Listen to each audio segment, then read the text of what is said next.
Okay, good afternoon, everybody, and welcome to ThinkAct series on proteins and alternate proteins. ThinkAct is a platform that works with ag innovations and food innovations and ecosystem players in order to enable acceleration of these innovations into the ag and food ecosystem in India. We typically do a lot of agri panels, but today I'm super excited to be talking about food and the future of food, actually, specifically proteins. And I'm delighted to have on the panel, a whole bunch of gentlemen who have different lenses on this landscape and views on how this is going to pan out in India. And before we hear from all of them and get into discussions, I'm super delighted to do this in partnership with the Good Food Institute. And we have Varun here, who's been leading the efforts by talking about alternate proteins in India. So I'm going to hand this over to him, and he's going to walk us through his lens, which is as good as it ever gets in India, to sort of see what is happening and sort of how the space is developing in India before we get into deeper questions with all the panelists here. Over to you, Varun. Thank you so much, Ritu, and thanks to everyone for joining us. Thank you, Siddharth, Dheeraj, and Harpreet, and the entire ThinkAct team for your partnership as well, and for arranging this with us. It's been really great working with you. I also want to say thank you to everyone else for joining us, especially at this difficult time. I think we're all facing difficulties on the health front and on the family front, and we appreciate your time in joining us here today. Just confirming, Ritu, can you see my screen? Yes, I can. Great. Okay, so today we're going to talk about, and in fact, during this Ag Clinic series of 3 sessions, we're going to talk about a very exciting sector that could be part of a bouquet of antidotes to public health crises like this in the future. We're talking about the alternative protein or the smart protein landscape. And in particular, I'm going to give a very quick, breezy 10-minute presentation on the why and what of the sector in India, the state of the industry in India. Let me just Yeah, this is working, right, Ritu? Okay, great. So I'm from an organization called the Good Food Institute India. We work across science, business, and policy to build and advance the alternative protein sector. And the reason, the why that underpins all of this is how are we going to feed 10 billion people by 2050 through systems which do not create problems for human and planetary health in the future, right? And when we examine this question and we talk about feeding those 10 billion people, we realize that 1/6 of those people are going to be in India, and that a particularly major issue or a challenge to doing so is our current protein production supply. That is the supply of meat, eggs, and dairy from animals. If you look at just analyzing some of the problems that arise from it when it comes to sustainability, every organization that matters, from the UN Food and Agriculture Organization to the Intergovernmental Panel on Climate Change, the Eat Lancet Commission, pretty much anyone who's been analyzing this for decades has talked about how if we care about species loss, deforestation, biodiversity loss, ocean dead zones, ocean acidification, greenhouse gases, pretty much any of all the major problems under the umbrella of climate change or sustainability, we should care about industrial animal agriculture, because it's one of the top most significant contributors to all of these very pressing climate problems. So for example, it's responsible for more climate change than all the emissions from all the planes, trains, automobiles on the earth combined. Equally, we're talking about using huge amounts of land, water, non-renewable energy, and emitting huge amounts of waste and greenhouse gas emissions, because we need to grow all of these crops and feed them to these animals, which are not the most efficient protein production platform. So it takes 9 calories into a chicken to give you 1 calorie out in the form of meat. And we're actually bumping up against the biological limits of what we can do in terms of getting more and more efficient here. This system has existed for decades, and we can't get much more efficient than where we are now. And then finally, particularly relevant today, as we're having this conversation at the height of the second wave of the COVID, well, we don't even know if this is the height, but during the second wave of the COVID-19 pandemic in India, it's particularly important for us to pay attention to our public health systems and the risks within it. And unfortunately, our supply of meat, eggs, and dairy from animals increases the risk of future pandemics from zoonotic diseases. It also increases the risk of a twin threat called antimicrobial resistance, because we need to feed huge amounts of antibiotics, about 70–80% of all antibiotics in the world, to farmed animals rather than to humans. It's the kind of thing that caused the former head of the World Health Organization to say that if we continue on this path, we might land up in a world where common infections might once again kill, which would be the end of modern medicine as we know it. Now, everything I'm saying has been known for a few decades, right? This has been written about by all of these organizations, everyone I'm describing right now. And in fact, it's even more urgent in a place like India, because if you look at even during the COVID-19 pandemic over the last year or so, we've had multiple instances of avian flu outbreaks, African swine fever outbreaks, and all of these things threaten economic systems. They threaten the producers of livestock and poultry, right? We've had to cull during in January, the major avian flu outbreak, which happens every year. We have to cull thousands and thousands of chickens, which is really bad for the farmers themselves. But despite everything I'm saying, meat demand is going to continue to go up. In fact, we're going to need to produce about 50 to 70% more meat by 2050, and a significant portion of that growth, the hottest zone for that growth, is South Asia. And this stands to reason, because as incomes continue to rise in places like India, people crave more and more meat, eggs, and dairy. These are prestige foods, they're aspirational foods that people want to eat as their status increases. So our overall global theory of change, which is the theory of change for this sector, is not to say eat chickpeas, not chicken, or globally eat broccoli, not beef, because that doesn't seem to work, right? We're continuing to eat more and more over time because people want to eat meat. So our theory of change is very simple. It's give people what they want, made in a different way, which feels like a simple switch, not a sacrifice. That's where kinds of smart protein or alternative protein comes in. A quick note on these two right categories here. Fermentation is something that people know about. If you had beer or yogurt or kimchi, we've all known about fermentation. In the alternative protein sector, it means something very specific. It means the use of microorganisms to produce meat, egg, and dairy substitutes. And cultivated meat is meat that's produced by culturing animal cells directly. So you take the cell of a chicken and you grow chicken breast instead of raising and slaughtering the animal. But what we are focusing on for this Ag Clinic series is the leftmost category, plant-based proteins. A couple of examples here, just talking about plant-based meat. These are not your grandparents' soya nuggets, right? These are next generation products that are utilizing plant or crop ingredients like soy protein, pea protein, coconut oil, beetroot juice even, but they're meant to replicate perfectly the sensory and cultural experience of meat. So for example, the companies abroad that kind of kicked off this whole sector, Impossible Foods and Beyond Meat, very early on, they even did research on things like, is my plant-based burger, which is made from pea protein and coconut oil, etc., is it even sizzling with the sound frequency of a beef burger? So that when an American goes to a backyard barbecue or a baseball game, it's a simple switch for them. Equally, we're seeing on the right there, you'll see a lot of products now coming out which are not just burgers, but things like chicken chunks and chicken breasts, and a lot of new technologies that are used in there as well. Another example is eggs. So this is the plant-based Just egg, which is made by a company out of San Francisco called Eat Just. It's made from the mung bean, which I don't need to point out has been grown on this subcontinent for over 4,000 years. And again, this feels like a simple switch to the consumer, but in terms of impact, it has a huge impact on water, land, and CO2 emissions. And actually, I should have changed that because this slide is wrong. They actually have sold 100 million egg equivalents as of last month. And just a couple of other examples of the Beyond Burger. This company is, I think everyone knows now, public on the New York Stock Exchange. If we swap out one out of the three beef burgers that Americans eat on average every week, which by the way is insane that Americans eat 3 beef burgers a week on average, it's the equivalent of taking 12.2 million cars off the road or powering 2.3 million additional homes. But let's get to India, right? Because that's what we're here to talk about today. I think we're going to dig a lot deeper into it during the panel discussion, but this is a very non-comprehensive list of some of the startups in India. We have a lot of databases. We're tracking the space, supporting a lot of these startups. We'd love to share all of this with you. But some examples that I'll just draw from here. Mr. Veg in the middle of the screen just received investment from Jubilant Ingredient, which is a company of the Jubilant Group that also holds the franchise for Domino's in India. Blue Tribe Foods on the left there, another plant-based meat company, was started by the MD of Alchem Labs, which as we know is a publicly listed biopharma company. Imagine Meats on the top there, started by Ritesh and Janelia Deshmukh.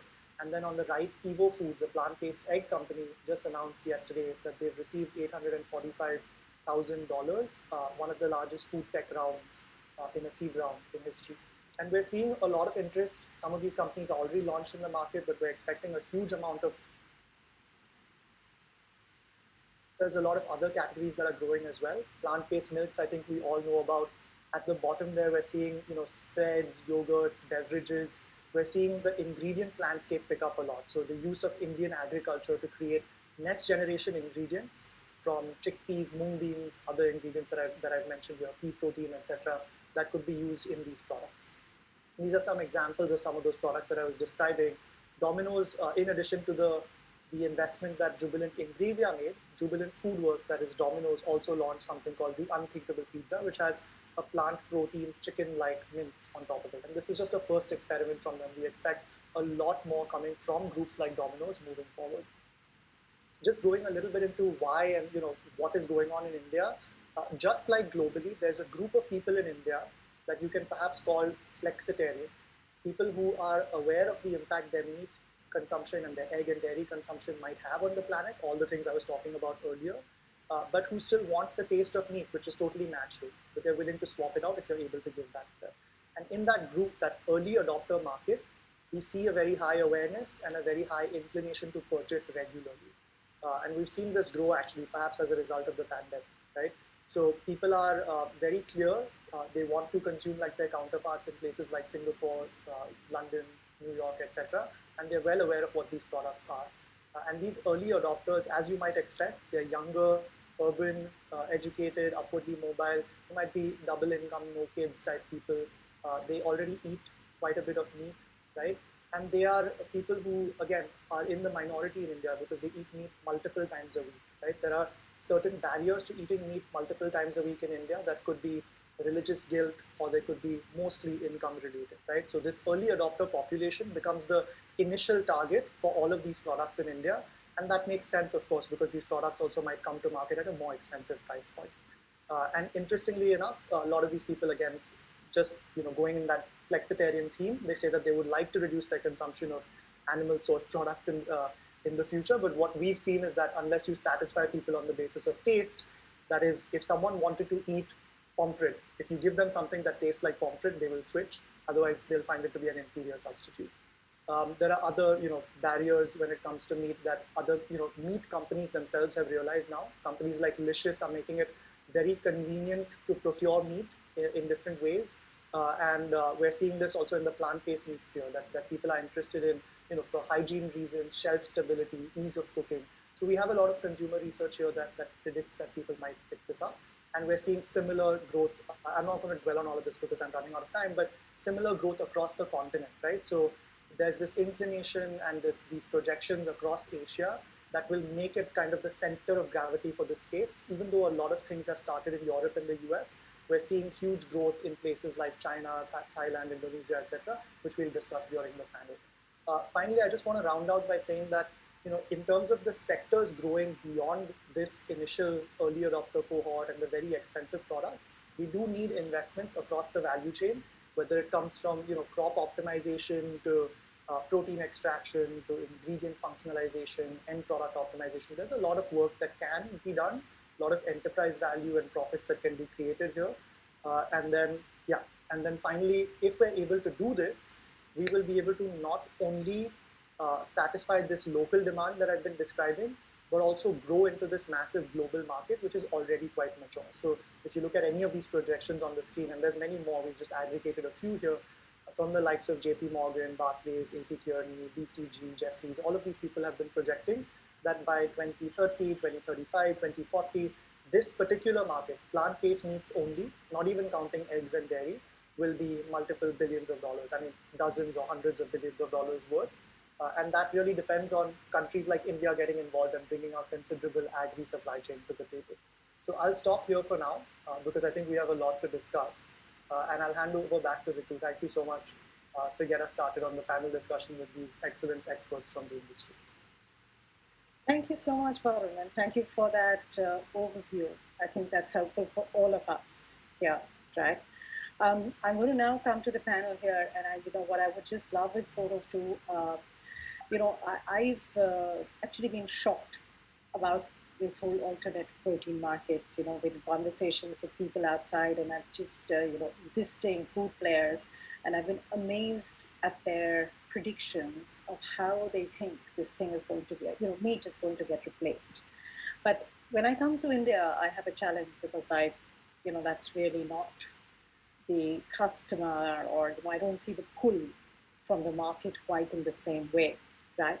But I want to sort of put my biases aside, and I know that we have people here who have been in the front side of the market here, and trying to see what is it that you think that alternate protein means for India, and what is it that you're seeing. But before you answer that question, I would just have a brief introduction and about what you do and sort of your perspectives and associations with this space. Siddharth, may I start with you, please?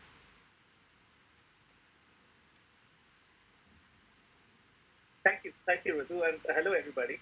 My name is Siddharth Mangaram, and I'm the interim country general manager for the Live Kindly Collective. Live Kindly is a global player in the plant protein space, and what our vision and our mission really is to make plant protein the new norm. We operate across the entire value chain, all the way from what Varun covered in his last couple of slides on the upstream aspects of food stock and sourcing, to extraction, to manufacturing. We have a portfolio of world-class brands that are available in 35 different countries. And we also have a media industry that helps us be actually a spokesperson for the entire industry, not just for our company. And my role is to lead the Live Kindly effort in India, and I look forward to interacting with the region. Thank you. And start, would you just tell us, given the fact that you're a global company with an India arm, do you see alternative proteins as being different, or smart proteins in India being different? And the need for them, I mean, I know Varun outlined a whole bunch of needs from a macro level, but could you get us a bit closer to the ground and say, is it from your global lens versus, do you define it differently as a company, and do you see the need for it as being driven differently? It's a great question, and the short answer is yes. There is a very distinct approach that any company, not just us, would have to take in approaching the Indian market, because India, as we all know, sitting down over here, is very different by state, and even within the states, we're actually quite different in our habits, in our preferences, etc. The other thing is that we have 70% of our country ostensibly is non-vegetarian, right? But that has a lot of nuance below it, in terms of a lot of that consumption is also guilty consumption. So the people sort of are not sure whether they should be eating meat regularly. If they are, they probably abstain on certain days of the week. And so I think, across the spectrum of the consumer needs to the offerings that we have for them, as well as how the category takes off, I think there's a ton of work that needs to be done by the entire ecosystem to make sure that this becomes a mainstream play. And, but Siddharth, if I may interrupt you, right? So would you say that the alternate protein here is like actually a guilt protein, that the India market here is,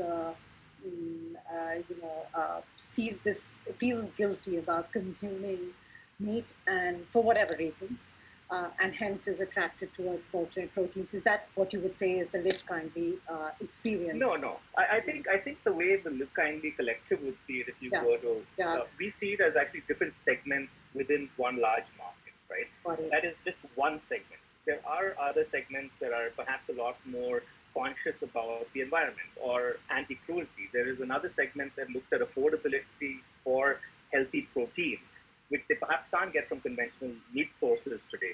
There's probably another segment that looks at plant protein as being just a lot more convenient.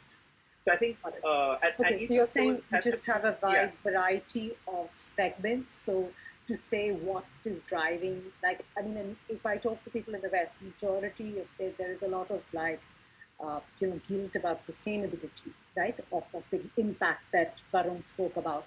But you're saying in India it's way more nuanced here, and so if we have to talk about a smart protein or an alternate protein, we have to kind of map our language. I'd say that we still really need to learn a lot. collectively. So we're in early days as an ecosystem. Yeah, we're in early days over here. The opportunity definitely exists. Right. I think it will play out in the next, half a decade or so. Harpreet, over to you. I would love to get an introduction from you. And if you could take that same question, since we're in early days in India, has the definition of what smart protein is for India yet to be defined, and we're still struggling with sort of Western concepts of what it is? Or is there an indigenous definition here of what people want and what is your view from the ground? But first, a brief introduction. Sure. So Ritu, basically I've spent close to 20 plus years in the FMCG industry, working with companies like Hindustan Lever and Kellogg's. Spent a large chunk of my career in foods, right? And currently I'm actually mentoring food startups and also on the board of a couple of food companies. Yeah, so I guess very passionate about food and obviously looking at new trends and interesting work that's happening all around us. Yeah. Coming to smart protein, I think very interesting. If you see what's happening in the recent past, I think Varun was talking about many new companies have been launched, right? And very clearly, a lot of people are actually thinking that India would go down the same way as we have the US market, right? So I think in the US market, it's suddenly become very big. That is, if you see the statistics right now, you're talking about one in third burger being, let's say, plant-based burger, right? We're talking people actually thinking concerned about the sustainability that's happening all around us. I think India, very clearly, from my perspective, whatever little we're seeing right now, I think there's lesser focus on the sustainability aspect. And I think a large chunk of the focus is actually coming from a lot of people who actually are vegetarian at home, but who love to eat non-veg outside. And I think there's a large chunk of those people who are actually saying, can I really, get uh, smart protein-based meat foods which allow me to relish, perhaps what I'm missing out at home, but without the guilt. And I think you actually articulated that as saying, is it guilt-free eating that is driving a lot of people towards this thing? I would tend to agree with your statement. I think currently what we are seeing around this is primarily that seems to be a little bit of what is happening. But very clearly, I think it's equally important for the soul industry to be careful that India is a very value-conscious market. Maybe in the West, people be willing to pay a huge premium to this kind of a food, or pay a sustainability premium. In India, people would say "dil mange more," right? If I can get the best of everything, if I can get the plant-based meat at the same price as what the regular stuff costs, then why not? Plus, I guess those are some dimensions that we'll have to perhaps discuss and speak more about. But this is what I believe is currently the nascent driver of the industry. Got it. And would you say that the needs for India are similar to there is obviously a macro need for climate impact here, right? It may not be a consumer need, but fundamentally we're part of that whole ecosystem. So we're going to get impacted. So that's going to be the driving need here. That's going to force, um, let me say, existing players to sort of take that into consideration. Oh, absolutely. I think, very clearly, if you see Domino's, they made a big move, right? I think one of the major players in the QSR industry has actually gone on and said, listen, I think this is where it's moving, and consciously, trying to move in that direction. So I agree completely with you. I think the macro drivers are there. But I guess in India, what's really important is that as much as micro pressure is there, I think it's also important to get the consumer pull moving to see this category start growing very quickly. Got it. Got it. Dheeraj, over to you. I think you have a unique lens where you're actually not the protein person here, but a very critical part of it all. So and what we talked about you sort of actually working with a lot of people, I would love to sort of get your perspectives as how, just tell us more about what you do, because I think that's super interesting, and you also have an Asia lens. But also, if you could just delve a little bit into through all the different people that you interact with, what do you think is this smart protein in the Indian context? Okay, thanks, Subir, and hello, everyone. I'm Dheeraj Talreja. I'm president for India subcontinent for AAK. So let me start a quick brief about AAK. So the purpose for the company is about making better happen. And we primarily specialize in plant-based oil and fat that is not visible with our eyes actually, but it's an important value-adding ingredient in all the food that we consume. Whether you talk about premium chocolates, you talk about tastier and juicier plant-based burgers, you talk about puffier bakery products, and that's where we come into the play. And coming to the question, and how do we approach about it? The heart of every engagement, it's our co-development approach, and that's where we combine the experience of the experts that we have, and we are able to develop end product. You asked a question about smart protein. How does it mean for India? I feel that let me take a little bit in the past. Actually, talk about 80s or 90s. Actually, when and India has a lot of protein sources in terms of raw material. Really talk about when soya came into the picture. Actually, it was always being considered as poor man's protein. Actually, it was not very widely accepted with that.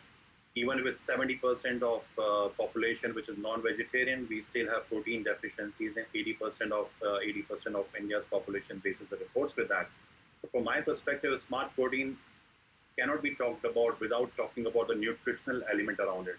So from my perspective, smart protein is a nutritional protein, or that's something which addresses the affordability, taste part of it, but you cannot talk about alternative protein or smart protein without talking about the nutritional element, because that's where I think it will address the main need of the ecosystem in India.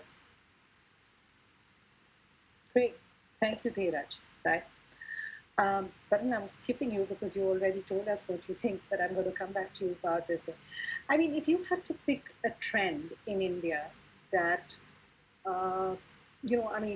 let's say I'm a startup, I'm launching a product here, right? So if you had to pick a trend that is would drive adoption fast, right? What would you pick, Parul? Like, what is it that you would hang your hat on to say, look, this is a growing trend in India. I can see how smart proteins fit into this. And if I were to sort of tap into that, that would sort of drive drive adoption at a pace that's much different than perhaps today. Yeah, I mean, the good thing is India is a very simple country to explain. So if I just picked one trend, it would have sufficiently explanatory power for everything. No, I mean, I'm obviously joking, but there are some underlying trends that are moving things forward in a very big way, right? And COVID-19 has hastened some of these things. I think we've seen, food service has been absolutely decimated by COVID-19, which is very unfortunate, because for a new category like smart protein, where you have to really, experience it made in a certain way by the best chef. You want that plant-based butter chicken, or that, that keema, that biryani. You really want it to be well made. That's been a bit of a challenge, but as we start seeing things pick up again with the likes of Zomato, Swiggy, delivery kitchens, I think people are ordering to cook at home a lot more, rediscovering that way of doing things. I think people will be able to get their hands on some of these products a lot more. But again, if I had to pick just one trend, I think it's something that you all have said before, which is that people are thinking a lot more about healthfulness for themselves, but I think also thinking about how they fit into the planetary picture of health and the public picture of health. We've had food service restaurateur leaders who in the past have said, I'm willing to try a product on my menu if you bring the entrepreneurs to us, but I'm still skeptical. Have come back to us during the COVID-19 pandemic and said, hey, you know what, I get it. Because now my dad is asking me questions about, wait, where did we get this chicken? Because I'm hearing about, avian flu and all of these things. And can we try to switch to something else, right? They want to be able to feed themselves the things that they know and love, that are culturally entrenched, that are part of our heritage. Biryani, keema, tikkas, all the things we've talked about, but which you simply cannot get from a jackfruit or something else, right? That's not denigrating jackfruit, but you need something that tastes the same or better. Aside from that, again, in terms of big potential, there's all these drivers that we've talked about. We've all talked about them already. There's multiple drivers, multiple occasions, breakfast, this, that, snacking, the others. But in terms of mega potential for India, I would say tapping into our agri supply chain is a huge untapped potential in this country. Talking about pulses, millets, crops that can bring something entirely new to this global sector. I can imagine people going to a Whole Foods or a Trader Joe's in the US and wanting a millet-based, plant-based. I'm going to stop you on that because I was going to come to that, and I just wanted to sort of stick to it. But I will come back to you deeper on that piece because I'm super excited about that part of things. Yeah, but so what I'm hearing you say is that look, health and healthy eating is part of trends here. And if I were a startup all protein company, if I were to see how I can plug into that macro trend from a consumer perspective here, there are opportunities, as we are all asking about where is our food coming from, the cleanliness of the supply chains, obviously, I mean, some meats, etc. From a health perspective is not something that's necessarily great for you. So great, awesome. Anyone wants to jump in with a different trend they think, or is what Harpreet?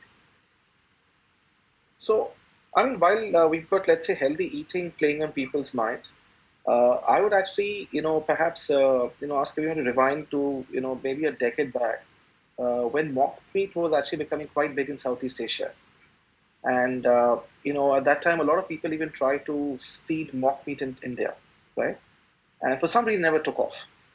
And fundamentally, if you go to see today, what we're discussing is perhaps we're going back to mock meat in a way. But very clearly, we're talking about superior food, superior texture, superior taste. And somewhere I think finally we're talking about consumer metrics, to become part and parcel of the solution that we're developing, because that's going to play a key role for this market to actually explode, if you ask me honestly. Right? So today, very quickly, I think from a consumer perspective, people are saying, if I can get, great tasty food, right, with the right texture, I'm more than happy to actually try, chicken nuggets, which are actually made from plant-based foods. I'm very happy to try mincemeat. I'm very happy to try XYZ. So from my perspective, I think while the agri end is looking interesting to me, I think the front end is also looking interesting to me. So I also have a foods brand called Tips Frankie that we run, very interesting statistic, right? If you've got outlets in localities which actually have got veg primarily as diners, I yet sell 70% as non-veg. Yeah. And very interesting statistic. A veg guy came up to me and said, Mr. Tim, you've got a veg section and you've got a non-veg section. Have you ever thought about having an egg section? So I said, what do you mean? He said, I don't think you're aware of it, but a lot of us vegetarians, Jains, Gujjus, Marus, when we come out, we want to eat something which is non-veg. And the one which we believe is guilt-free to a certain extent is perhaps eggs, right? And therefore, why don't we actually do something in this whole thing called the egg menu? Why is it veg, why is it not egg? For me, I think if you really have egg as an option, I then have a plant-based egg as an option. I think suddenly it become a great tracker of an opportunity.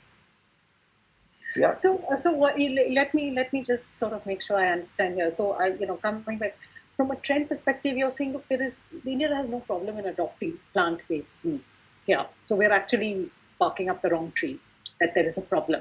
It's a question about that the products have never quite been right. And if we have the products today, obviously the right price points because we're a price-sensitive country, you will actually see this fly off the shelves.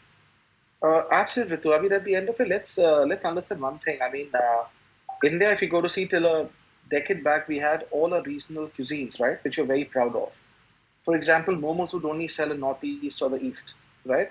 You had, let's say, idli dosas only in the south, right? So every region had its own cuisine. So look at where we are today.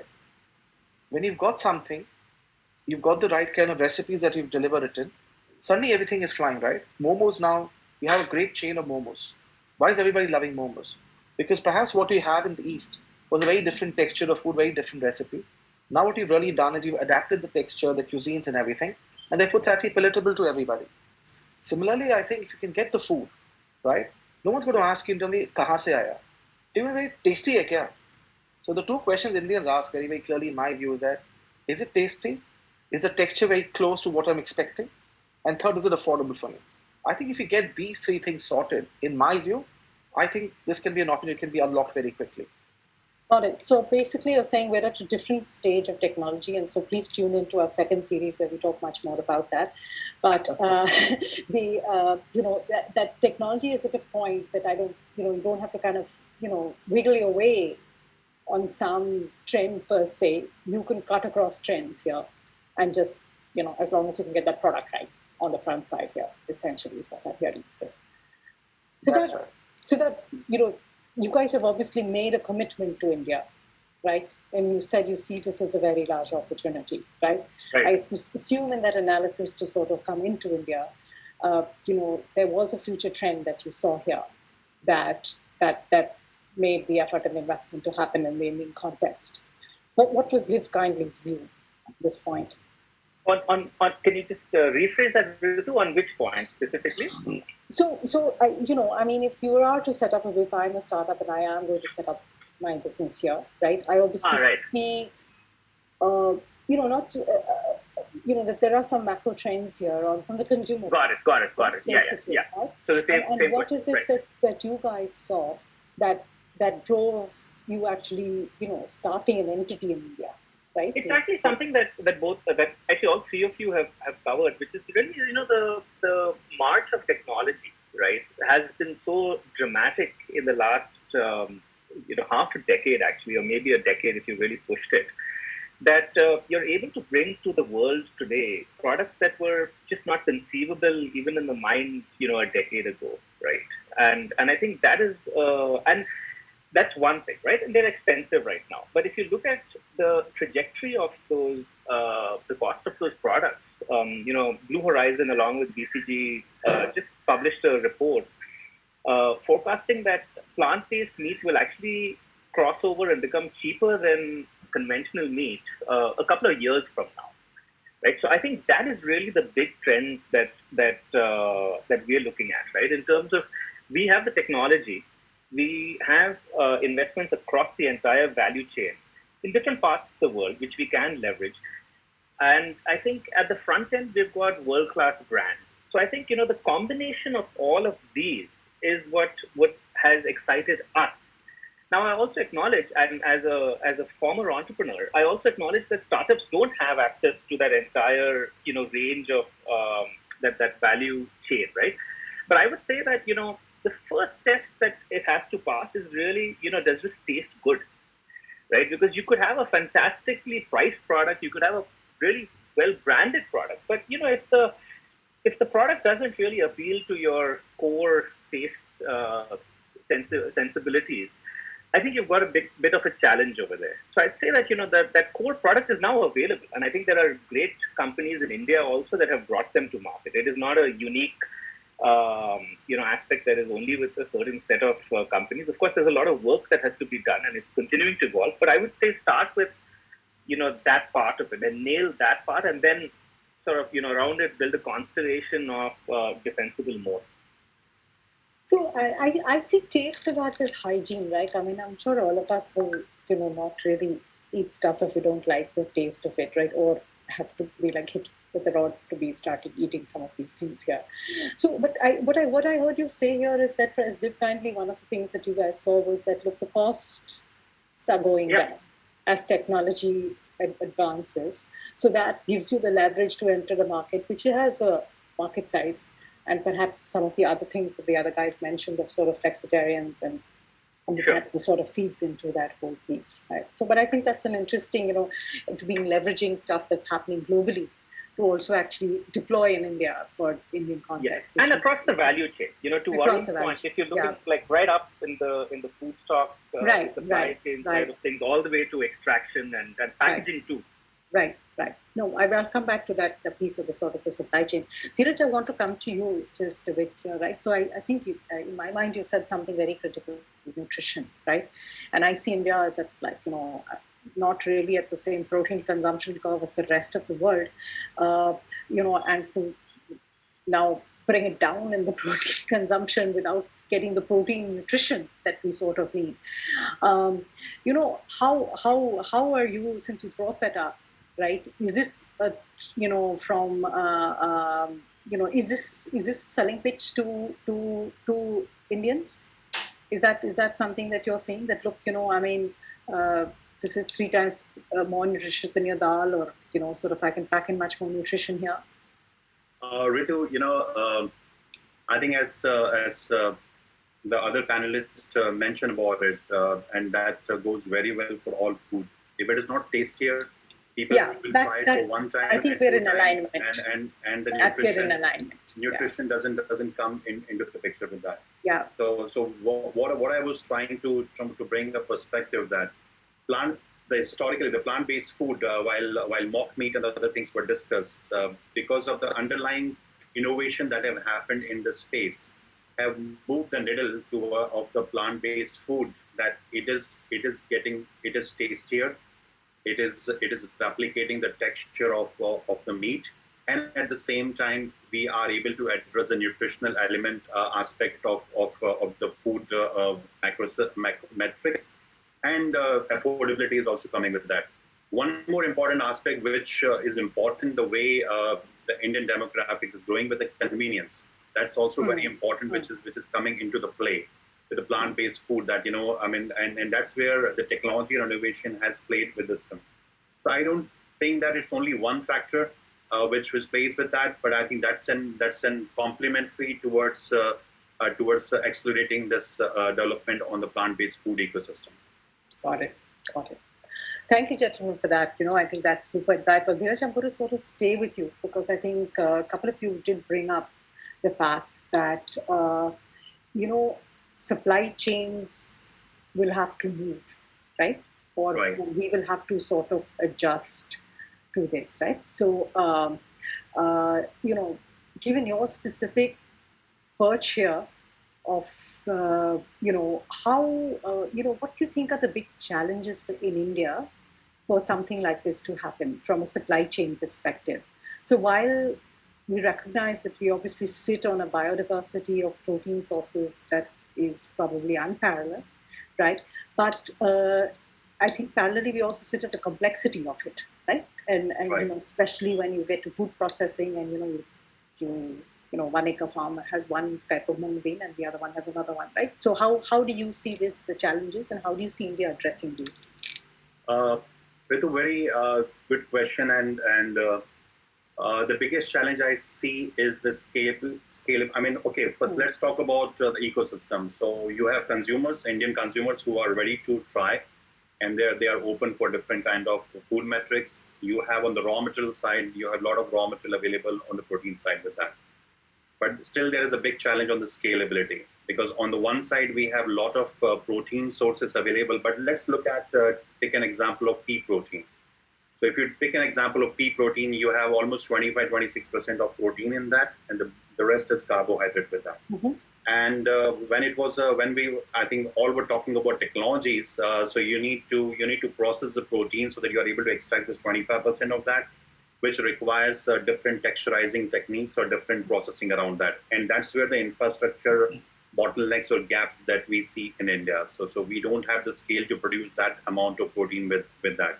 The second is that, what do we do with the balance portion of 75% or 65% of the balanced raw material? That what are the non-value added outlets that you could do it? So that's something I feel is one of the biggest challenges in terms of the protein with that. The second complexity comes, which Harpreet and Siddharth and Varun mentioned about it. On one side, you have chicken tikkas. On the other side, you have biryanis. And on the other side, you have momos and minced meat. And we have every 100 kilometer, 200 kilometer, you have a different palate, different taste, different texture. Unless, and that's where the innovation piece that comes overall in the ecosystem from the different ingredients that, how we do that, because plant-based food is just a combination of proteins, oils and fats, and some emulsifiers ingredient. And that's where I feel that, while we are geared up to innovate on that side, but I feel that on the raw material side, getting the right texture of protein, the right format of protein is a bottleneck in terms of scalability at this point of time. And it's a capital bottleneck, or is it a technical bottleneck? I don't think so. It's a capital bottleneck. It's maybe most of the startups, or maybe the players, they're just at the threshold or sitting at the fences that what direction it takes. We talked about different positioning statements, how the plant-based food is positioned with that, and that's where I believe that it's at the threshold. And as I see that there are a lot happening in terms of investment also to address that bottlenecks per se as of now. Got it. Harpreet, I see India, like this whole old protein thing, and hearing you guys talk about it and what Dheeraj just said, right, needs organized players in the technical piece in order to actually have, the West has always had much more intermediaries that process food to bring it to the consumer's table, right? You've been at HUL, you've been at Kellogg's. At the end of the day, it's still a smaller part of an Indian consumer's diet, vis-a-vis sort of things we process by ourselves in our homes, right? So market structure-wise, we've just been different. So this whole alt protein space is asking for a shift towards having many more there, as opposed to mom and pop, very simple processing kind of stuff here to get to the taste, etc., that you mentioned, right? How do you think we will overcome that? Is that is that going to pose a challenge here? I think very interesting, Ritu. I think if you see in the last half a decade or a decade now, I think we are seeing huge changes in India, right? We are seeing the economic growth actually fuel a new generation of millennials who actually don't think of the way our mom and dad used to think about food, right? If you go to see with the advent of the delivery platforms, uh, and I think with the pandemic striking today, ordering online, ordering in, right, is all exploding. So in the past, if let's say food processing was not becoming big, it was yet mom and pop stores doing the job. I think the generation that we have now is actually very happy and comfortable with actually ordering more from outside, eating more of processed food, and I think a lot of the market structures have actually encouraged that, or they're actually fueling that, right? So today, I mean, think about it very interesting, right? You also got a concept of dark kitchen. You've got now brands which are actually not even having a physical presence like Beru's, right? You're suddenly having a brand which is presenting itself as somebody who has been around for ages. It's actually all processed food, right? It's all packed, frozen. You get it, put in a micro 1 minute and put it out.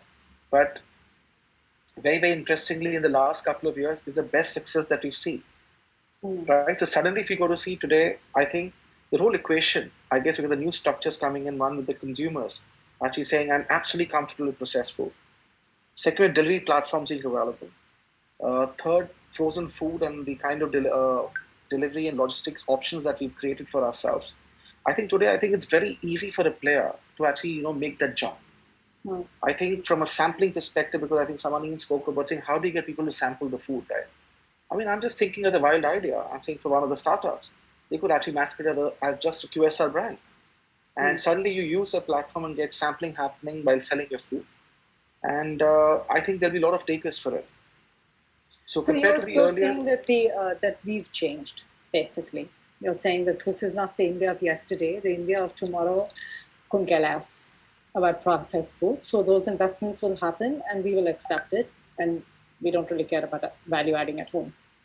No, absolutely. I mean, let's think about it, right? I think there's a huge trend of culinary skills declining, right? True. A lot of people are now looking at kitchen accompaniments, right? So in the past, if you had garlic paste or onion paste, you used to do everything from scratch. I mean, I can't see anybody doing scratch right now, right? There are a lot of brands actually selling just paste. So yes, I think there's yet our parents, our generation would say it's not yet don't want to have packed food or processed food, but we're yet comfortable actually going and buying all the integrated paste to help us, which are processed by itself. But I think the generation now, I think they're going one step further and they're saying, listen, forget it, I don't want to cook at home, right? I've got the money. Yeah, I've got the money. I can get hot food very easy. And very interestingly, I think the big driver at the end of it, which is underpinning all of this, is that it's far more cheaper to order food from outside than cook food at home today. Got it. So that I think that I'll just add to what Harpreet said. A very interesting thing, especially in the Horeca QSR food service market, right? I think what COVID has also done in my conversations with some of these partners is that they want the whole place has become ancillarized. They want a ready-made solution, right? Even I'm talking about a B2B solution. So Harpreet obviously spoke about how the consumer is changing, but I'm saying you take it up one couple step of steps. And a cloud kitchen is like saying, hey, just give me something that I can nuke in a microwave, send the delivery guy out there, put my brand on it, right? And I think that's a huge opportunity because if you are able to, as an entrepreneur, as a company, or whoever, as a player in the ecosystem, if you're able to make a value proposition, a B2B value proposition, I think it could be a very valuable franchise. And Rebel Foods has shown us quite a lot of magic in the last few years. Okay, got it. So Siddharth, I was going to ask you that some of these challenges, etc., that are the unique challenges in the supply chain in India vis-a-vis what you guys see globally? Yeah, right. There are, I think there are, and I think a lot of them are actually overcomable, right? So I'll give you one really fascinating fact, right? We have production facilities in Europe and South Africa primarily, and now opening up in China and the US also. And the South African facility, believe it or not, sources their non-GMO soy from India, right? I mean, this just reminds me of people buying cotton and sending back shirts from Manchester, right? So I'm just saying, hey, listen, we've got all the non-GMO soy in the world over here. There's obviously something that's missing in that box, and for crying out loud, we're in 2021, right? So Live Kindly has partnered with Google X to do a lot of work around traceability, etc., right? So I think that it's a matter of time before India actually not only, and I'm not just speaking with my Live Kindly hat on, I'm saying, as an ecosystem, I think we're sitting on really a gold mine over here, right? And we need to make sure that we don't become just exporters of raw material and importers of, food at much higher prices, right? I mean, I think that and just look at the ecosystem, that we are all a part of. There's no dearth of capital today. I mean, we see 6 unicorns in a week nowadays. There's no shortage of talent. I think there is some amount of technical talent that might be a bit of a bottleneck at some level, in terms of fundamental research, but it's overcomable. And then you've also got, global players that are willing to make these bets in the market. So I think, those challenges exist. To your question, yes. Are they addressable? It is definitely a solvable problem. Will they get solved? Yes. What's the time frame? Half a decade. Got it. Varun, you were starting to say, so Siddharth brought this up, right? That we can be an exporter of ingredients, right? And he's worrying about us being an importer of finished goods of the same thing here, basically. But to tell us a bit more, you had started down this path, and I cut you off because I wanted to come to it a little later. But sort of, do you see the pathway of alternate proteins as us starting as exporters and then developing, as the market grows in India? Unfortunately, yes. So, I mean, I've been, coincidentally, I've been, managing director of the Good Food Institute India for 3.5 years. And for 3.5 years, I've been having the conversation, where is the high moisture extruder? I showed the slide earlier about the value chain and how investments are needed across the value chain. Yeah. I think opportunities across the value chain. And Dina just mentioned it, Siddharth has mentioned it, even Harpreet has mentioned it, right? Like at the end part of the value chain or whatever. We need processing technology for protein extraction, ingredient functionalization, value addition to those ingredients to create these juicy, high moisture, extruded products that are, as Harpreet was saying, superior in quality to previous generation mock meats or soya nuggets or whatever, right? And one of the technologies that's used is high moisture extrusion. And as of yesterday, the first specialized co-manufacturing facility for alternative protein for plant-based meat laid its foundation yesterday after 3.5 years of my having this conversation. Company's called B-Veg Foods outside New Delhi. And we've helped them scope like from beginning to end. And even because of the COVID pandemic, even this project took 18 months to get set up, right? People are recognizing that there is clear need for these infrastructure projects. There's clear demand in the market globally as well as locally, but it's just going to take a lot of time and a lot of capacity to get to where we need to be. So right now, entrepreneurs are importing ingredients from the likes of Roquette and ADM, all the protein players globally, and that attracts huge amounts of duty. Or they're importing value-added ingredients, like they're importing the high-moisture extruded ingredient that is costs even more than the protein powder, right? And then they're packaging it and branding it, and they're going to sell it in the market. So this is where we are. This is why it's going to remain at the top end of the market for some time. And we really need this, Siddharth and I have discussed this phrase, kind of bean to biryani approach in India, all right? And until people can come in and do that, which might take, as he says, half a decade, and at huge scale, it's going to take a decade, right? We're going to be stuck where we are now, unfortunately, and the market's going to pick up over time, and it's going to remain at the top end of the market next 3-5 years, and that's okay, right? Because but Varun, I don't understand one thing, right? Basically, here, right? So, I mean, I'm sure we have a cost advantage in India, right? So let's forget servicing the India market for right now, right? But why would larger companies who are doing this not put up their plants here, get these high moisture, to be able to create the the products for wherever else where they think the market exists today? It'll happen. It's happening. So, partners like Dheeraj and AAK have been instrumental in some of these conversations, but multi-stakeholder partnerships where you have, let's say, AAK India, which is making fats that adds juiciness to the product, someone else who's bringing protein, someone else who's manufacturing the machines for extrusion. Bringing these partnerships together, we've been doing this for a couple of years, and you will see, I think, greenfield infrastructure, brownfield infrastructure go into the ground and create that platform for the entire industry. But at the scale that it's needed to service the mass market, it will take half a decade. It'll take it's going to happen, and not only that, Ritu, companies from abroad, not just the Live Kindly. Yeah, exactly. That's what companies from abroad are going to come here and see India as a supply hub. It's happening. No, already. I mean we have the raw material, right? We have labor that's cheaper, right? It's a question about setting up your piece here, right? So I'm just wondering what's limiting that, right? You're saying it's I think some of the clues can be taken from the way we observe ecosystem develop, right? Whether you're talking about a Silicon Valley ecosystem, you're talking about an innovation hub in Berlin for startups, in Israel. I think I agree with Varun. I also think that it is hard for it to happen, right? It will happen, and whether it's 5 years or 10 years, I think it's anybody's guess. But there are points that have to click, and one of them is also policy, right? Yeah, and I think good point. I was going to come to that. That's a big sort of cloud that hovers over anybody's mind, right? Over their head, saying, "Hey, which way is the puck going to move?"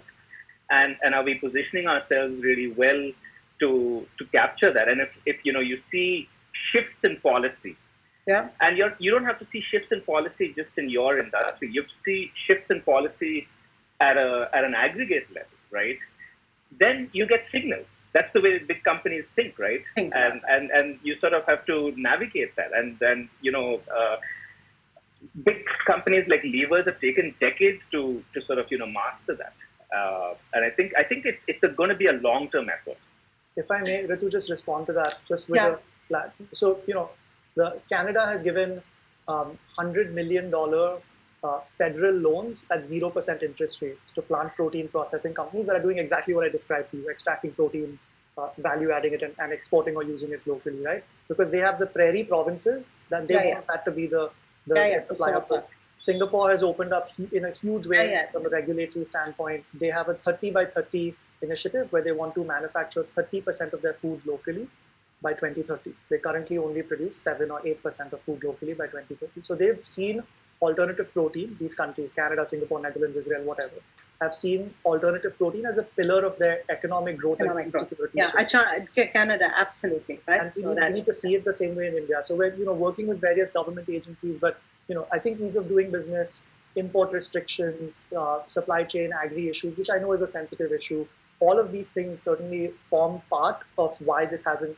exploded. Quite happened, yeah. As these things come together, it might happen over time. I was going to pull Dheeraj in here because Dheeraj, I think that one of the things we talked about is you sort of knowing about this whole regulatory landscape and sort of what do you think is the biggest bottleneck here, right? I mean, are there low-hanging fruit here that if just taken out of the way, we'll see this explode? I think what Varun and Siddharth mentioned, I fully agree with that. That why it has not exploded. We have raw material, we have cheap labor actually, but I think it's a business climate or the business environment. So that's where I feel is one of the challenge with that. On the food regulation side, I mean, we don't have a separate, but for export market that doesn't come into the picture with that. But for the local market, I think overall the plant-based food is new across the globe actually. So I think all the food regulations are getting made with that, and I see that India also is following up the same. So we don't have a separate standard for plant-based food as an example. But if you really see that the food regulators recommend that we need to have a plant-rich diet because that's because of inherent health benefits on that. And that's the reason we see. I mean, if you really see, I mean, while we're talking about plant-based food, I mean, just to give you, I mean, I was just trying to look at across. If you go to Amazon, you go to any of the website with that, you will find more than 200 products which are talking about claiming about plant-based or vegan or dairy-free or cholesterol-free. And we think that it's only in the sub-segment of plant-based meat or plant-based dairy. It doesn't stop there. You have plant-based.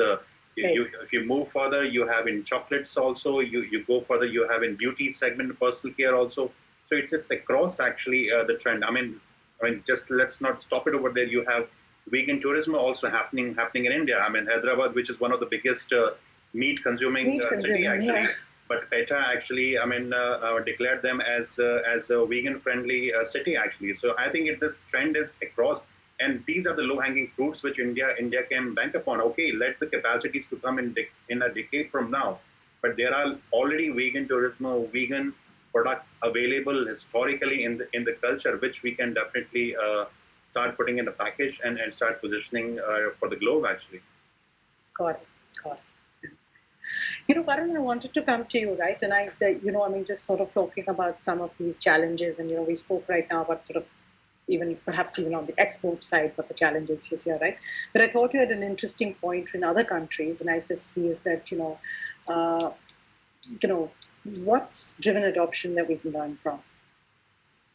Yeah, I mean, so we've just described India. India is like a complex, coming together of various factors that might inhibit a sector exploding like this, right?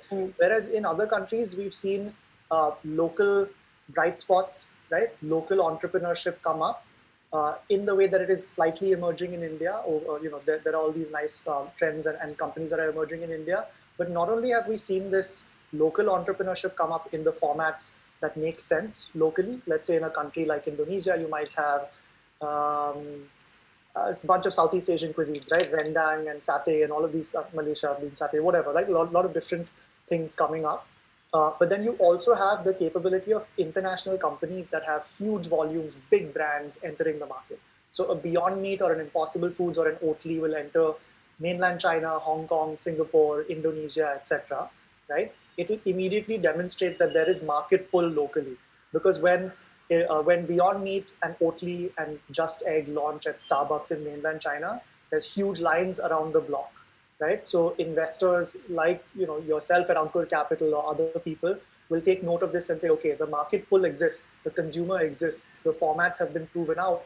And meanwhile, there are all these local entrepreneurs who are able to provide the formats that make sense locally and able to scale up because they have local supply chains and they understand the local business environment, regulatory environment, etc. Right? So I think there's a confluence of different factors globally that has really played into this. Whereas in India, I think the import restrictions, the ease of doing business, all of these challenges have restricted some of these global brands from coming in. They're waiting and watching for the market to emerge. They're making bets like, IFCO. This is very heartening, by the way, that IFCO, which is a subsidiary or an associated enterprise of the Alana Group, one of the biggest meat slaughterhouse operators and exporters in India, has taken a distributorship of Beyond Meat in India. But then you go and try to buy the Beyond Meat and it's 999 rupees for 2 patties, right? Because of import duties. I mean, it's 50% import duty, 5% cess, then GST. So I mean, it's what is that? 500 rupees for a unfinished burger that I have to cook at home, right? For each patty. That doesn't make sense. It's heartening that IFCO has got involved, but only the very top end of the market is going to buy that. So the market pull is not being demonstrated there. That places all the burden of scale and demonstrating the market pull on local entrepreneurs. And that is why it takes time, because they have to grapple with all these issues of infrastructure. They have to raise a lot of capital, take the risk themselves, etc. So it's going to take time for those reasons. But we're seeing these ingredients, and as Dheeraj said, these bright spots, which we firmly believe that will ensure that we have this virtuous cycle over time, or we wouldn't be in this market. Yeah. Got it. I wanted to take a minute before we sort of jump into questions to, have each one of you just sort of perhaps give the audience a flavor of some interesting or protein. I know, Varun, you went through a lot of them on your slide deck, but perhaps we could just get a bit more distinct flavor behind us. What is it, some of the interesting things that you've seen in the market, right? Albeit small at this point of time, but at least adapted to the Indian market, right? Is there some interesting stuff that is here? Dheeraj, do you want to go? I mean, you have a plethora of people working with you. So what's an interesting, exciting, unique, India-focused product that you've been seeing here? I think my reflection for that is working with a lot of different startups and different players in the space. The question broadly comes at, is it the plant-based burger is going to fly in India? My answer would be yes and no on that. The reason being that, and one of few of the bright things that I see that, it's around the localization of plant-based food is something which really motivates me and inspires me how the new startup companies are doing across India.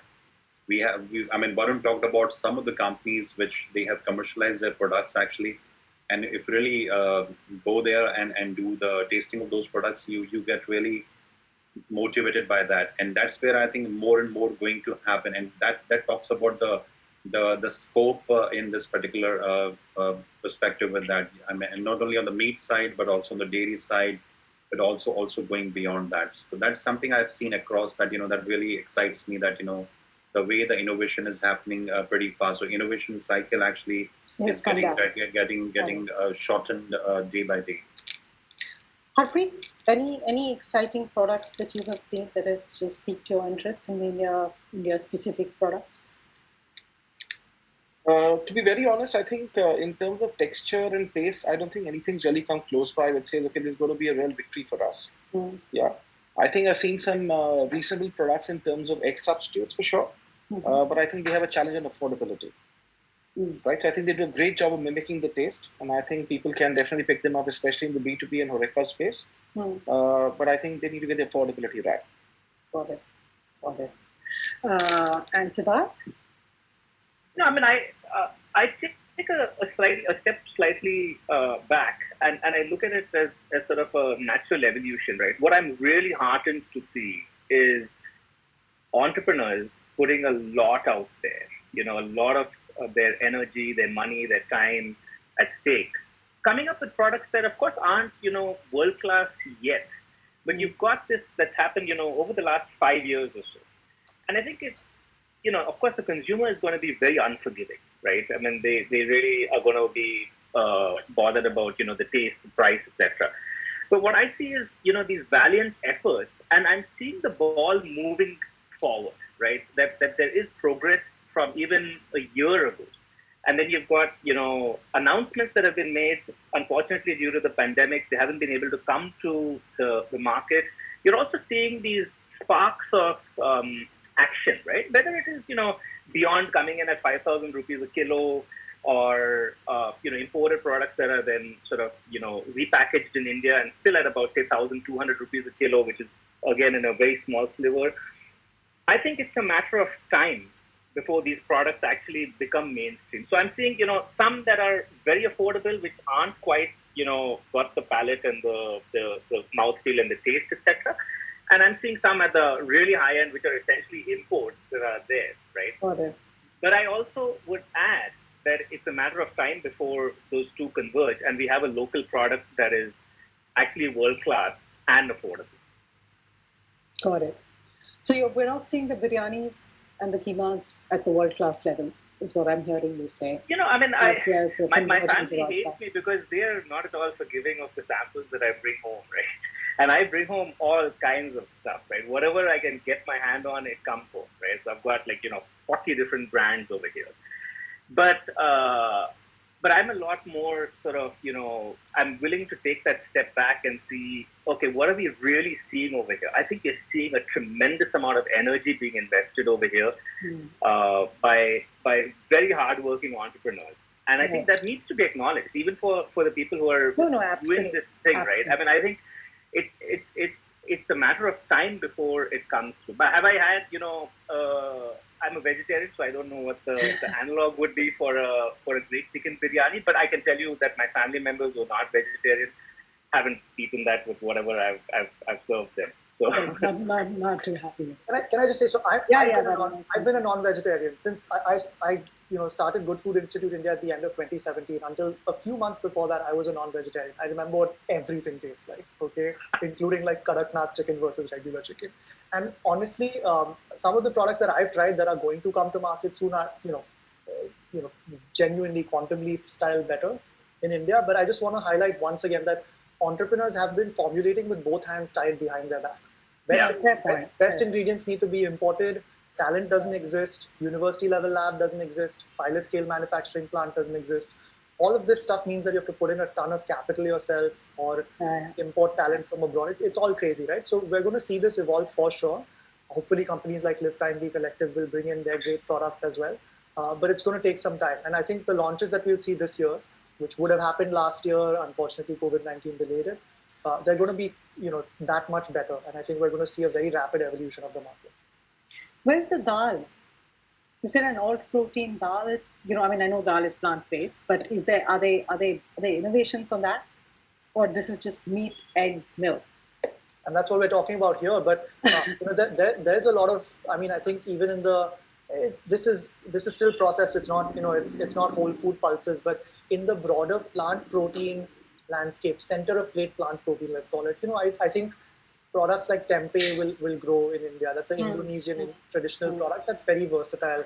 Fermented soybeans made in a certain way. It's not meat-like, but you'll see a lot of it grow, and you'll see it's very good, I think, generally for the ecosystem. Got it. I'm going to turn to the audience questions, of which we have quite a few sitting here. Right, and I think let me start with one of the first questions here, which is, it's talking about nutrition, and I'll let whoever wants to take this, right? Saying that, as we are innovating on, proteins here, most animal proteins are very rich in vitamin B12, right? Are product companies thinking about how to include these fortifications in their products? Sorry, so I can try to answer this question on the perspective with that.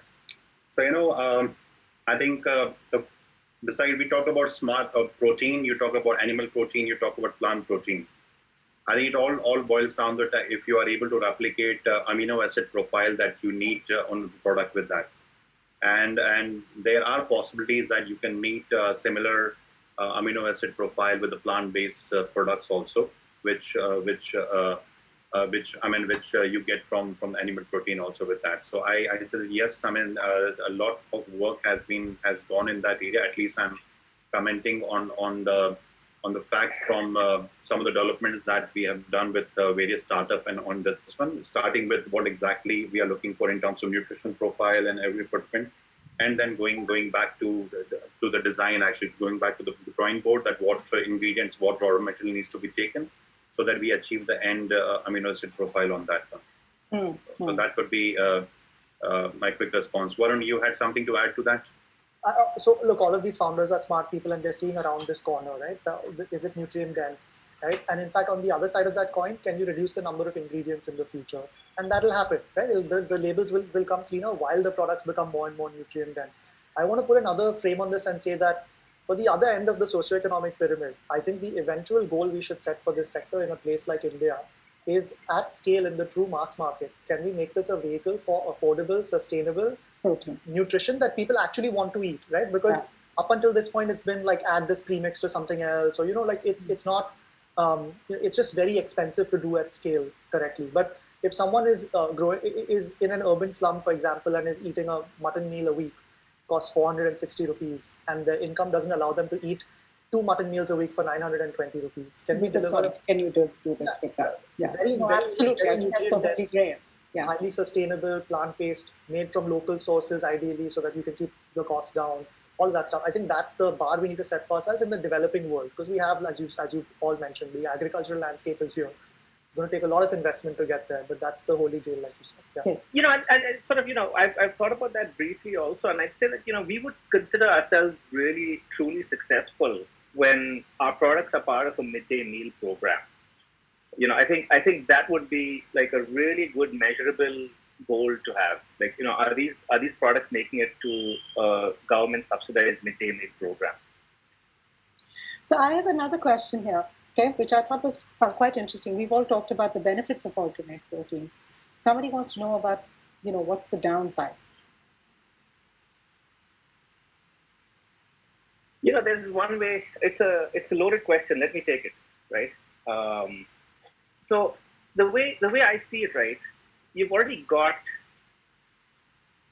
meat that is highly processed, right? You've got a live animal that is being fed for days, months, longer, that is being injected, that is then using all those ingredients to really process it. And what the end user gets is meat, which is essentially been processed using a live creature. Anything better than that, really, is a step forward, right? So I think we've got to really see what the lens is that we put on this, right? And to my mind, whatever we are doing, I mean, the chicken, for one of Varun's first slides, spoke about chicken being the most efficient meat available on the planet today. You have to still put in 9 calories to get 1 calorie of edible chicken out, right? Anything that's better than that is moving the dial forward. So I'd say that, there are going to be obviously questions around fats and salts and all of that in the products that we bring out through this category. But it's going to be orders of magnitude better than the conventional meat that is processed through a living creature. So I mean, you're saying there are no downsides to this. Is that? I'm saying that you've got to frame it a little differently. You're saying that you have to look at the downside of meat or how livestock production happens. Is that Yeah. the lens? Are we better than that or are we worse than that? Got it. Anybody have any other views on how this could be? What could be the downside here? We're all optimistic about this. So I mean, look, I'm obviously biased, right? I'm dedicating, the next 20 years of my life to trying to make sure this sector happens, and we're building it from the ground up. So, we have a vision of how the world should be based on climate change and all of these other things that everyone has outlined. But I will say there are, certain objections based on livelihoods, let's say, because the livestock industry supports a lot of livelihoods currently. And I think that's something we need to be mindful of. And we need to be very clear. I think there are some questions coming in also. Is this going to replace meat, etc.? I just want to highlight that meat and dairy and eggs, these are multiple trillion-dollar industries. Okay, trillion. Okay, that is a number that is so large that the human mind is going to have trouble comprehending it. This is not going to be like flicking a switch and tomorrow all protein is here and suddenly people are jobless, right?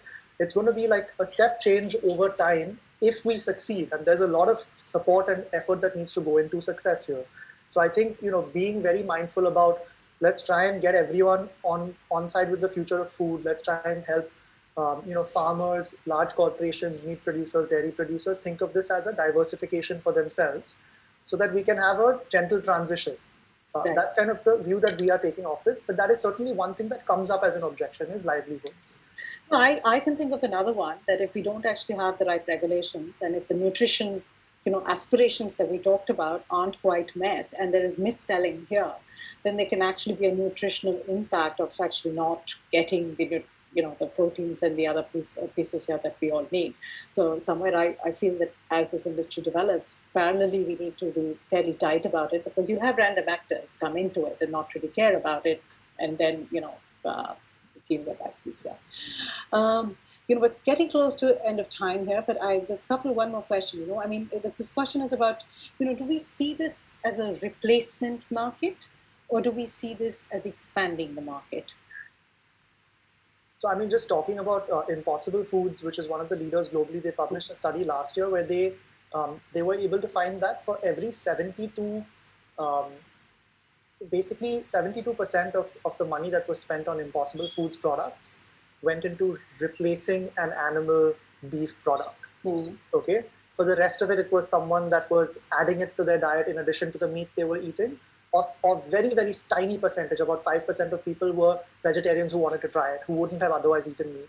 Right? So 72% of it was replacing an animal product, which is the impact they want to have from a climate standpoint. So in India, would we say that, look, I mean, I'm not sure vegetarians, I mean, unless, Harpreet, you brought this up, right? I mean, I guess there are vegetarians who aspire to eat meat, but don't for whatever reason. So, Yes. Could we safely say that, look, perhaps that's a category that it expands into? Yes, Ritu, I think very clearly, I think two dimensions you must understand.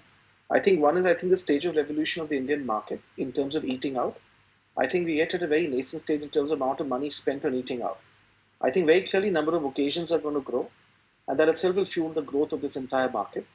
And therefore, I don't think this is going to be a 1:1 replacement like we're seeing in the Western market, or 72% being replaced. I think new occasions coming up, and very clearly you have another driver which says that a lot of vegetarian guys actually want to eat non-veg food outside home. And therefore, that could also fuel the next set of a huge chunk of this potential that we're talking on plant-based food, very honestly. So I would say in India, it'll be very different compared to what we're seeing in the West. Got it. Ritu, I also agree that it's not going to be a replacement market. It's going to be a complementary or maybe with that. Even if you look at globally also what Varun talked about, one example, Impossible, we saw on Varun's slide about talking about different organizations, the size of this alternative protein market. If you look at it, that also is going to be 10 or 15% of the animal meat market with that. So it's, I mean, on a global scale, and for India, it's going to be not a replacement yet. Not only a replacement market, right? I think we've covered most of the other questions here. I think there's just one question here, which I'm not quite sure it's quite exactly like this, but how does a regulator look at something like this, right? Is this a natural product? Is this a processed product? Is this are they going to be sort of new languages that the regulator needs to sort of learn in order for this, or does this just because it's made with plants, it goes straight into being a natural product? Yeah, there's no need for anything special right now on most of the vast majority of ingredients. Some things might be considered novel. So if you're getting something from another process, like a fermentation derived from something or other, and putting it in as a flavoring or something, then that has its own novel non-specified food regulations of 2017, and there's a big process there. By and large, though, as of now, this is totally straight through process. I will say there's some confusion from the perspective of GST, HSN code, and all of that stuff. Yeah, no, okay, that's sort of fine. I mean, I guess perhaps I was coming at this from the Impossible's perspective, where you're fermenting to create this heme, right? Where is that natural or is that processed, and does that kind of attract a different layer of regulatory pieces on that? Yeah, and that from our conversations with the regulators, our recommendation and their current understanding, though this might evolve, this is not a guarantee, has been that it would fall under the novel and non-specified foods regulation of 2017. So I think, look, every country in the world has novel foods regulation, and FSSAI also is equipped. We'll have that, and that's how that it's going to evolve over time. As more companies come in, they'll take different approaches. We're at top of the hour, so thank you very much, gentlemen. I think we've had a very, very exciting conversation. Talking about smart proteins and smart proteins in India. Obviously, all of us here are very optimistic about how this will go, recognizing that we're in nascencies. I think one of the things that sort of, obviously the hygiene factor of taste, which I think is given for any kind of food in India, and adoption in India remains.